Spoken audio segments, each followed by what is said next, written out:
Et pour clore la 10e journée de Top 14, quoi de mieux qu'un derby entre le Stade français Paris et le Racing 92 au Stade Jean-Bouin. Deux équipes aux ambitions différentes. Le Racing veut retrouver le top 6. Quant aux Parisiens, ils ont très peur du fond de classement. Après 6 minutes de jeu, emmenés par cette tension, les Parisiens sont dominants. Ça pilonne dans les 22 mètres. Brad Weber part sur le côté gauche. Carbonel est au relais. Et au bout de la ligne, Lester Etienne fait un retour intérieur terrible pour inscrire le premier essai de la rencontre. On joue seulement depuis 6 minutes dans cette rencontre. Et le Stade français Paris mène déjà 5-0. On revoit ce très bon retour intérieur de Lester Etienne. Stuart Lancaster et Fred Michalak se posent déjà des questions dès le début de la rencontre. Pourtant, le Racing revient à 5-3 avec une pénalité. Mais à la demi-heure de jeu, le Stade français accélère de nouveau. Redoublement de passe dans l'axe. Ça part sur la gauche pour Lester Etienne, qui résiste au dernier plaquage pour franchir une deuxième fois la ligne victorieusement. Un doublé pour Lester Etienne. 2 essais pour le Stade français Paris, qui fait un premier break, 10-3. On revoit le très bon redoublement de passe. Et Louis Carbonel qui n'a plus qu'à servir dans le couloir Lester Etienne. James ne résiste pas à la puissance de l'ailier. Paris s'envole doucement au tableau d'affichage. Avec la transformation, ça fait 12-3. Juste avant la pause, les Parisiens vont tripler la mise. Avec encore une fois un jeu en première intention d'une efficacité redoutable. C'est Joe Marchand qui est à la conclusion. 17-3 en faveur du Stade français. Et avec ce très bon effort de la part de Daku Waka qui crée la brèche et permet aux Parisiens de prendre déjà le bonus offensif. 19-3, c'est le score sur la dernière action de cette première période où Brad Weber trouve un espace. Ça part très vite dans le camp adverse. Brad Weber a du soutien avec Romain Briat. Le jeu rebondit et part de l'autre côté.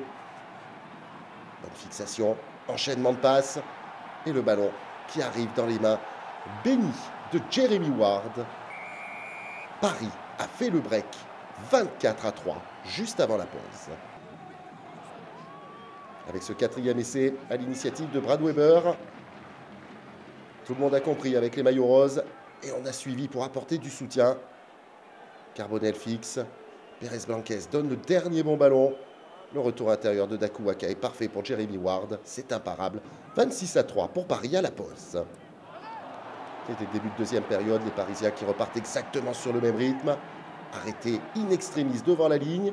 Ou pas, puisque Joe Jonas a pu faire le dernier effort et inscrire un 5e essai en faveur du Stade français.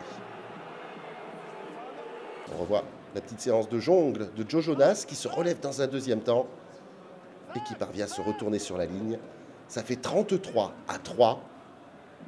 On approche de l'heure de jeu et il est grand temps pour le Racing d'enfin réagir. Et pourtant, c'est Peñassi Daku Waka qui intercepte ce ballon. Impossible de le revoir. Ça termine entre les poteaux. Et le Stade français s'envole définitivement. 38-3, puis 40-3 avec la transformation. Et on revoit ce ballon qui traîne. Et Peñassi Daku Waka n'a pas besoin de beaucoup plus pour faire des différences. Paris qui n'a plus gagné depuis 8 saisons à domicile dans ce derby. Et cette fois-ci bien lancé pour retrouver le chemin de la victoire. Un peu moins d'un quart d'heure de la fin. La voilà enfin, la réaction du Racing. 37 points de retard et un groupé pénétrant qui se montre efficace. Les 3/4 viennent s'additionner pour avancer à nouveau et franchir la ligne victorieusement pour Feleti Kaitou. Paris a toujours tranquillement son bonus offensif mais ne mène plus que 40-10. À 10 minutes de la fin, à nouveau, la puissance des avants franciliens fait la différence et Feleti Kaitou y va de son doublé à son tour.